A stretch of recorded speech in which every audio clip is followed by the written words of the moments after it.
बहुत समय पहले एक शांत गांव में तीन सबसे अच्छे दोस्त रहते थे। टॉमी, लिली और एम्मा। टॉमी सबसे जिज्ञासु था, हमेशा सवाल पूछता और नई चीजें खोजने के लिए तैयार रहता। लिली बहुत ही दयालु थी और उसे प्रकृति से बहुत प्यार था। और एम्मा, वो सबसे बहादुर थी, किसी भी रोमांच से डरती नहीं थी।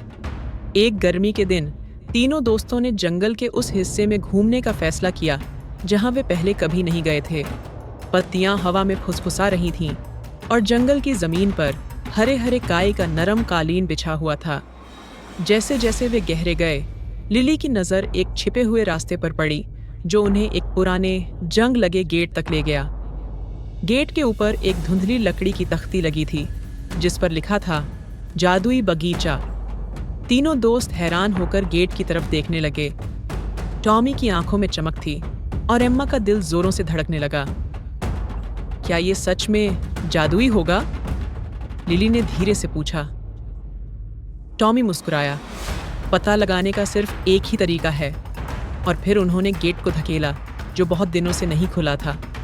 जैसे ही उन्होंने अंदर कदम रखा, एक मीठी खुशबू हवा में फैल गई और जो नज़ारा उन्होंने देखा वो अद्भुत था। बगीचा उनके लिए किसी और ही दुनिया जैसा था। वहाँ रंग बिरंगे फूल झूम रहे थे, उनके पंखुड़ियाँ सितारों जैसी चमक रही थीं। इंद्रधनुषी पत्तियों वाले ऊंचे ऊंचे पेड़ आकाश की तरफ बढ़े हुए थे और लताएं उन पेड़ों के चारों ओर सुंदर पैटर्न में लिपटी हुई थीं। उन्होंने ध्यान से देखा तो पाया कि हर पौधा जैसे फुसफुसा रहा हो, जैसे वो कोई रहस्य बांट रहे हों। एम्मा ने एक नरम गुलाबी फूल को छुआ और उसके स्पर्श से वो फूल हल्के से चमकने लगा। क्या तुमने ये देखा? एम्मा ने हैरानी से फुसफुसाया। लिली ने सिर हिलाया, उसकी आंखें चौड़ी हो गई थीं। ये बगीचा सच में जादुई है। तभी एक धीमी आवाज हवा में तैरती हुई सुनाई दी। स्वागत है छोटे खोजकर्ताओं। आवाज हल्की और रहस्यमयी थी। तीनों दोस्तों ने सांस रोक ली और चारों ओर देखा। एक बेल पेड़ से नीचे लटकी और उसके पत्ते कांपते हुए बोले, मैं हूं फुसफुसाती बेल। इस बगीचे में हर पौधे में एक शक्ति है, एक वरदान है। लेकिन याद रखना, हर वरदान के साथ एक जिम्मेदारी भी आती है। बच्चे बगीचे में और गहराई तक गए, फुसफुसाती बेल की बातों से उत्साहित थे। सबसे पहले उन्हें एक झाड़ी मिली जिसमें छोटे छोटे चमकीले बेर लगे थे। हर बेर ऐसा लग रहा था जैसे उसके अंदर सूरज की एक किरण बंद है। ये तो खाने में मजेदार लगते हैं, टॉमी ने कहा और उनमें से एक बेर तोड़ लिया। उसके मुंह में डालते ही उसके चेहरे पर बड़ी सी मुस्कान आ गई। वह हंसने लगा और उसकी हंसी रुकने का नाम ही नहीं ले रही थी। लिली और एम्मा एक दूसरे की ओर हैरानी से देख रही थीं, फिर टॉमी की ओर जो अब जमीन पर लोट-पोट होकर हंस रहा था। एम्मा ने भी एक बेर लिया। ये तो लगता है हंसी के बेर हैं। उसने भी बेर खा लिया और थोड़ी देर में तीनों दोस्त जोर-जोर से हंस रहे थे। उनकी हंसी से बगीचा गूंज उठा। जब उनकी हंसी थमी, तब वे आगे बढ़े। इस बार उन्हें एक छोटा सा तालाब मिला जिसके चारों ओर नीले फूल थे। फूलों की पंखुड़ियां शीशे जैसी चमक रही थीं। ये क्या करते होंगे? लिली ने चुपचाप सोचा। लिली ने एक पंखुड़ी को छुआ और जैसे ही उसने ऐसा किया, तालाब में उसका प्रतिबिंब बदल गया। उसने अपने अंदर की सच्ची भावनाएं देखीं, खुशी के साथ थोड़ी घबराहट। तीनों ने तालाब में देखा और अपने दिल की छुपी भावनाओं को जानकर चुप हो गए। जैसे ही वे आगे बढ़े, उन्हें दूर से एक हल्की चमक दिखाई दी जो एक बहुत बड़े पेड़ से आ रही थी। उस पेड़ की छाल सुनहरी और चांदी की चमक में झिलमिला रही थी और उसकी शाखाएं दूर दूर तक फैली थीं। स्वागत है प्यारे बच्चों, मैं हूं इस बगीचे का रक्षक। बच्चों ने हैरान होकर ऊपर देखा। उन्होंने कभी किसी पेड़ को बोलते हुए नहीं देखा था। इस बगीचे में बहुत सी अद्भुत चीजें हैं, रक्षक ने कहा, लेकिन यहाँ कई रहस्य भी हैं। यहाँ के पौधे उपहार हैं, पर इनका सही इस्तेमाल करने के लिए समझ और सावधानी की जरूरत है। जैसे ही सूरज ढलने लगा, एम्मा ने देखा कि एक रास्ता चमकते पत्थरों से भरा था जो बगीचे के और अंदर की ओर ले जा रहा था। उसने अन्य दोस्तों को दिखाया। उसकी आंखें उत्साह से चमक रही थीं। चलो इसे फॉलो करते हैं। टॉमी थोड़ा हिचकिचाया, लेकिन रक्षक ने बस थोड़ी दूर और, एम्मा ने कहा।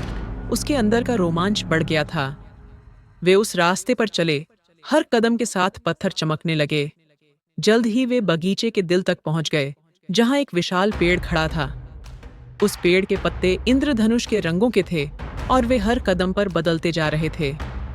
पेड़ के नीचे उन्हें एक अकेला फूल मिला, जो हल्की सुनहरी रोशनी में चमक रहा था। वह बगीचे के किसी भी और फूल से अलग था, जैसे वो उनका इंतजार कर रहा हो। एमा फूल के पास घुटनों के बल बैठ गई और जैसे ही उसने उसे छूने की कोशिश की, रक्षक की आवाज फिर से गूंज उठी। सावधान रहो बच्चों, ये इच्छा का फूल है। ये हर छूने वाले की एक इच्छा पूरी करता है, लेकिन इच्छाओं का असर भी होता है। इन्हें सोच समझकर चुनना चाहिए। बच्चों ने एक दूसरे की ओर देखा। वे थोड़े असमंजस में थे। उनके दिल में एक एक गुप्त इच्छा थी। धीरे धीरे उन्होंने फूल को छुआ और उनकी इच्छाएं सच हो गईं, लेकिन वैसी नहीं जैसी उन्होंने सोची थी। जैसे ही आखिरी इच्छा पूरी हुई, बगीचा धीरे धीरे धुंधला होने लगा। जो एक बार चमकते हुए फूल थे, वे अब फीके पड़ने लगे और हवा ठंडी हो गई। बच्चों को महसूस होने लगा कि जादू अब धीरे धीरे खत्म हो रहा था और एक अजीब सी चिंता उनके दिलों में घर करने लगी। लिली ने धीरे से कहा, हमें यहाँ ज्यादा देर नहीं रुकना चाहिए, हमें अब निकलना होगा। वह घबराकर भागने लगे, जबकि बगीचे की घास और लताएं उन्हें चेतावनी देती हुई सिसकने लगीं। लताएं जैसे उन्हें वापस खींचने की कोशिश कर रही थीं। वे बगीचे से बाहर निकलने की पूरी कोशिश कर रहे थे, लेकिन जैसे जैसे वे रास्ते पर दौड़ रहे थे, बगीचा और भी ज्यादा अंधेरे में डूबता जा रहा था।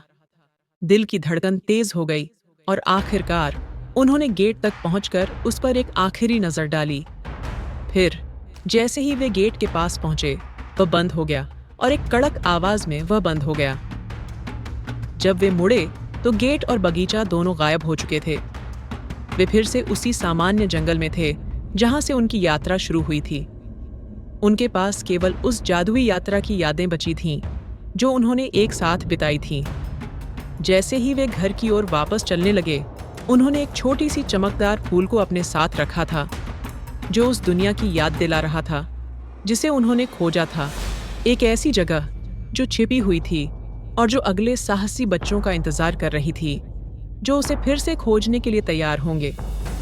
और इस तरह टॉमी, लिली और एम्मा ने जादुई बगीचे का रहस्य हमेशा के लिए अपने दिल में रखा। वे जानते थे कि कभी भी उस बगीचे का रास्ता फिर से सामने आ सकता था, और अगर वे तैयार हुए तो उनका अगला साहसिक सफर शुरू होगा। लेकिन एक चीज तो साफ थी, जादू की दुनिया सिर्फ एक यात्रा नहीं, बल्कि एक सिखावन भी थी, और वह हमेशा उनके साथ रहेगी।